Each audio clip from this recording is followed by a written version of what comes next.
Well, dude, appreciate the time. Congrats on a killer record, and being a guy that's been in SoCal my whole life. It's funny. Everyone always moves to Southern California for the dream, or Nashville, and they come out here and live the dream and make their rock record. And you kind of did the exact opposite of that. You went from LA and Nashville to Montana to make the rock record of your dreams. Went back home. Yeah, learned a bunch of shit. Went back home where I felt good. Did what I wanted. So after you could breathe clearly again and got all the smog out of your chest, how quickly did you start working on this new record? Man, I turned in Devil. Uh, I knew I was moving to Montana. I kind of thought my radio dreams were probably over in the Nashville scene. Because for years I just got no, no, no, never gonna work. You're too rock and roll. You're too loud. So then I just turned in Devil. Kind of as a see you later. I'm leaving. I'm moving out to the woods. And as I turned it in and moved to Montana, they just decided that they thought that was a hit song. And, my label works Jelly Roll as well. So they had kind of a formula for how that went. And bam. And I was like, wow, I don't know that I would have moved here had I known. It's very complicated living in the middle of nowhere and having to travel 24/7. Right. But it's pretty rad having my kids up here where I grew up. And yeah, it's pretty dope. So that was really the start of it all. The devil, and that got the ball rolling for the whole writing process.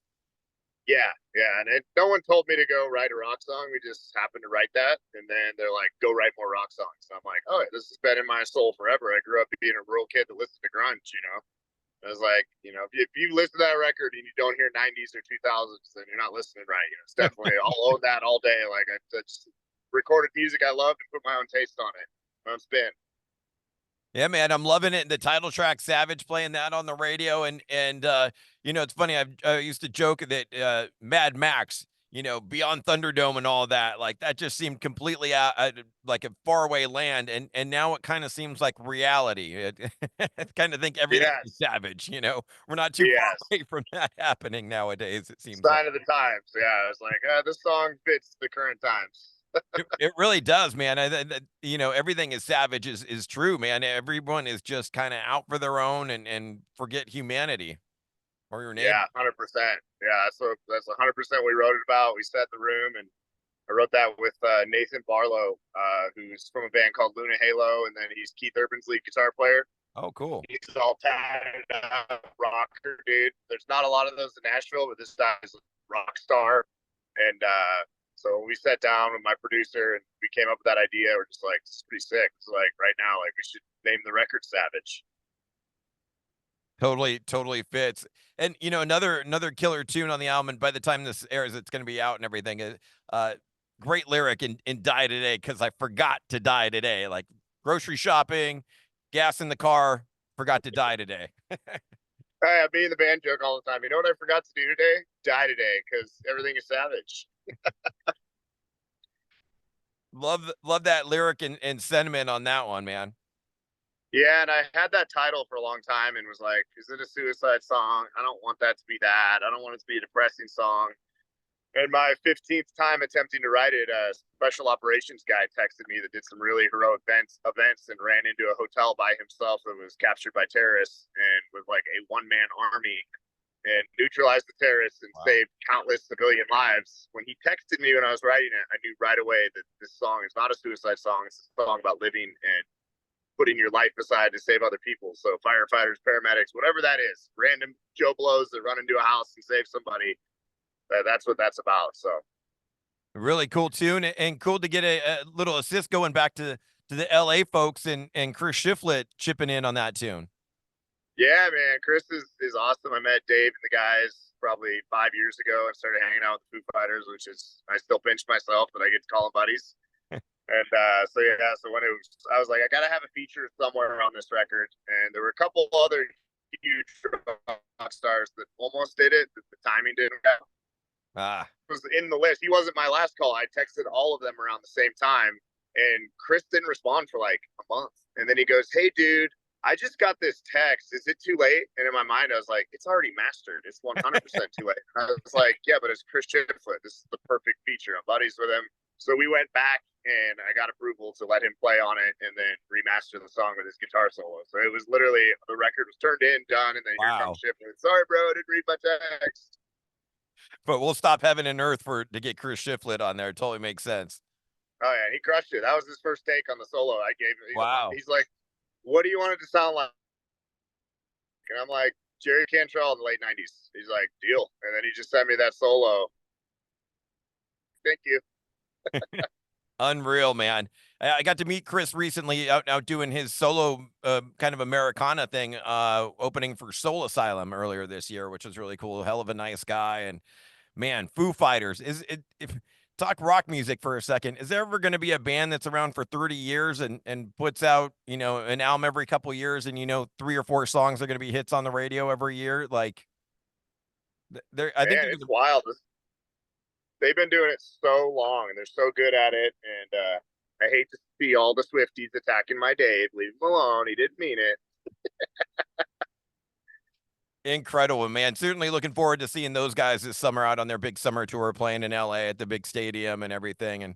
And gonna be one hell of a show. And dude, speaking of friends, really cool to read that you're a business partner with Billy Gibbons. Yeah, that's what kind of the reason I moved back to Montana is we found this old lodge that I hung out at since I was a kid. They had a stage, a restaurant, a hotel, and I'm like, this is perfect. I'll move home. I got a stage. I can tour out of Montana. And when I found it, Billy was my first call. And he's been one of my best friends and mentors for about 11 years now. And Wow. ZZ Top has always had my back. I've opened for him over 70 times across North America. We have our hot sauce company, Whisker Bomb, and he is more excited about everything going on with this music than anyone. He is like flipping out. He's like, dude, you're on the radio. This is wild. He's designing a Savage guitar right now. Like he is just, we talk, you know, if not every day, every couple days.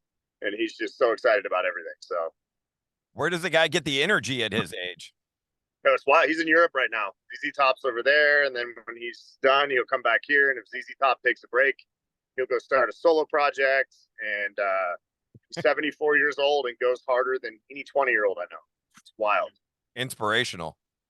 Oh yeah, he's the man and the sweetest guy I ever met. And any rock star I meet, even if they're giant, even guys like Dave, I just leave it. Hey, I'm really tight with Billy Gibbons. And they're like, really, you know him? And he could, you know, they've all likely met him, right? But they like know that I know him. And yeah, so he's the icebreaker, and I call him the rock star's rock star. Yeah, who doesn't love him? I mean, everybody worships Billy and ZZ, and what an incredible career. I mean, he's had incredible. Yeah, 50 plus years of rocking and rolling. So insane. Well, speaking of trios, we're gonna have to wait till next year, but we're gonna see you out there with Myles Kennedy and his trio in Southern California, in LA, in February 2025. But hell of a lineup, the two of you together. Yeah, that's gonna be sick, man. I'm so excited. We've got a ton of dates, and I knew his music, knew his voice. Obviously, he's one of the best voices in rock and roll. But I didn't know he was a Spokane guy, and Spokane's like 4 hours from where I live. And apparently, he ends every tour there intentionally because he wants to end with a hometown show. So I'm like, I guarantee you, the music obviously had to have something to do with it for him to find me and agree to do this. But I promise you, the regional thing of being both Northwesterners was the thing because there's a vibe up here, you know. I love his new single and video. It looks hilarious. It looked like he had a hell of a time making that video at the talent show in the high school and all that. But, yeah, the little kid in there. I'm kind of curious, man. I know that Myles kind of sees himself as a guitar player who can sing. And I know you sing and play guitar. How do you look at yourself in that context? Are you a guitar player that happens to sing, or are you a singer that happens to play guitar? Gosh, that's a tough one. I just kind of do both okay. I'm not a Myles Kennedy. I'm certainly not a Billy Gibbons, but I could rip some pretty good licks and hit some pretty high notes. And, you know, I'm not a savant of either, but, you know, or whatever that means. Did you start off singing in bands or playing guitar and no one would sing and that made you step up? Guitar all day. Yeah. So I was always playing guitar, but always songwriting too. And, you know, and I was playing weddings and playing the pep rallies at my little middle school here in Montana. And I'm playing a huge street party tonight in my hometown, Butte, Montana. There'll probably be 5-10,000 people here. It's pretty wild. And I just remember, God, seventh grade, I played the pep rally at the middle school, and we played Sweet Home Alabama and Smells Like Teen Spirit. Nice. I remember playing those as a kid too. Great training ground, great starting point. I mean, that's where Oh you get the yeah, bug with an audience. You know, yeah. you mentioned it, little music game I like to play. You'd mentioned it a couple times. You mentioned about Chris going for that AIC kind of 1992 vibe. You just mentioned Nirvana. I have a little musical game I want to play with you. Bands from that era. Everyone calls it the grunge scene, and you know that whole era. I kind of reframed it as the Flannel Five, and look at that these five bands kind of being the pioneers for that movement. We mentioned a couple of them: Nirvana, Alice in Chains, Pearl Jam, Soundgarden, and Stone Temple Pilots. If you had to pick one out of those five, which one would it be? Man, it's weird because I go through like, if you would ask me that when I was 14, I would have said that only Nirvana exists. 14 to 17. 18 to like now, it's Alice in Chains, right? Like, but then I saw Pearl Jam live in concert, and they blew me away. And of course Chris Cornell, and but yeah, for me, Nirvana was just consumed so much of my childhood and youth, and I was like, writing stories about wanting to be Kurt Cobain when I was a teenager, and blah blah blah, and ordered every bootleg live recording I could find from overseas. But then, I found Alice in Chains, and yes, wow. So those two for sure. But I listened to so much Nirvana that I can't. It's not that I don't like it. I just wore it out for Yeah. like so long. But it is awesome that my daughter discovered Nirvana, and now she's upstairs, and she comes upstairs. She's like, "Do you know how to play Come As You Are?" And I'm like, "I know how to play, at least at this age. I forgot, the whole song, but I know how to play the intro of every Nirvana song ever. So let's go." That's awesome, man. I'm kind of with you too. I think I've changed over the years, and I started more on the STP trip. I played plush at my high school pep rally as a kid, played drums back in the day. But Oh, nice. I think I'm with you. I think I've kind of flipped to Alice over the last couple years, and even though certainly not an original member, but I love what they do with William Duvall and that second guitar, and it just kind of sludged everything up. And the last couple albums they put out with him have been incredible. Yeah, and it's cool. I just did the Stain tour, and Seether was on the tour, and their photographer merch guy works for Alice in Chains. So every day at catering, I was just like, "All right, what's Jerry going to be like?" Because I'm going on tour with Bush and Cantrell and Candlebox in July. Oh, nice. And I have asked him more questions about Jerry because I'm like very fascinated with that human being. And I love all the bands in the lineup, but like Jerry is like it. And Yeah. I'm like, "Is he really a fisherman?" And he's like, "Yes, he loves the outdoors, dude. I've told you this 12 times." I'm like, "Think I can get him to Montana?" He's like, "Yeah, once you get in with them, I'm sure that's all possible. Stop asking me about Jerry, you weirdo." Out of that list of the Flannel Five, I really do think he's without a doubt the guitar god out of those five bands.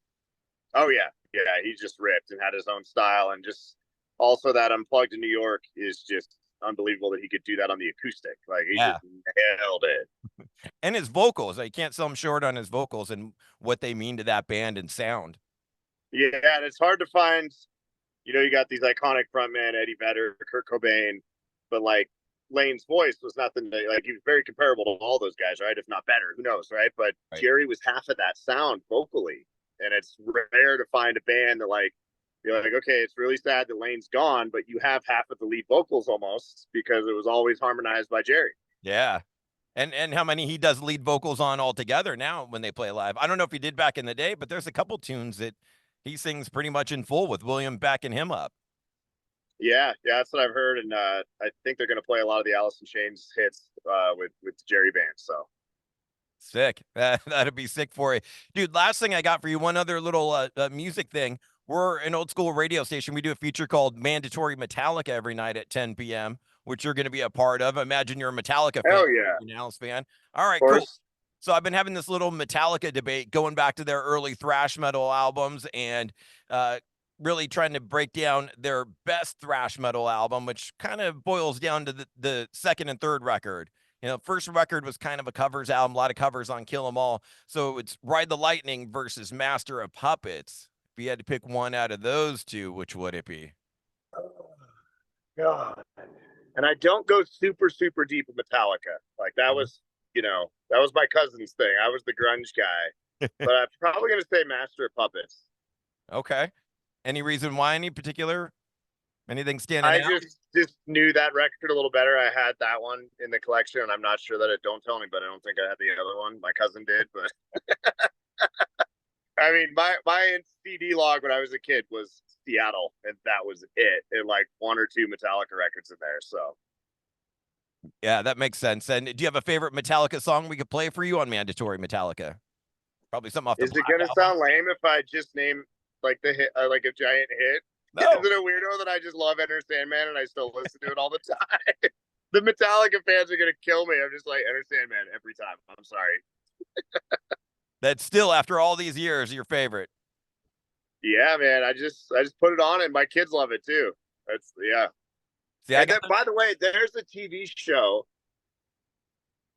that my kids watch, and my 8-year-old and 12-year-old son got it in Metallica, and I don't even know what song it is. Again, I'm not a Metallica purist and oh, grunge right. guy, Stranger but Things, yeah, and they were like, "What is the song?" Master of Puppets. Yeah, there you go. So my kids love that. So it's like interesting how TV shows bring those songs back. So Yeah. And cool that Metallica was open to letting them use it, because like back when that song came out, they were very like anti giving their music to anything, and now right, now they're signing those releases and including it in commercials and TV and all that, which is great. yeah, absolutely, getting them cashing them checks. Well, dude, beautiful, man. Thank you so much for the time. Congrats on a killer album, and be seeing you next year in February out there with Yeah, man. Thank Myles you for Kennedy. supporting my music. Appreciate the heck out of it. Absolutely. Safe travels, man. Bye bye. Later.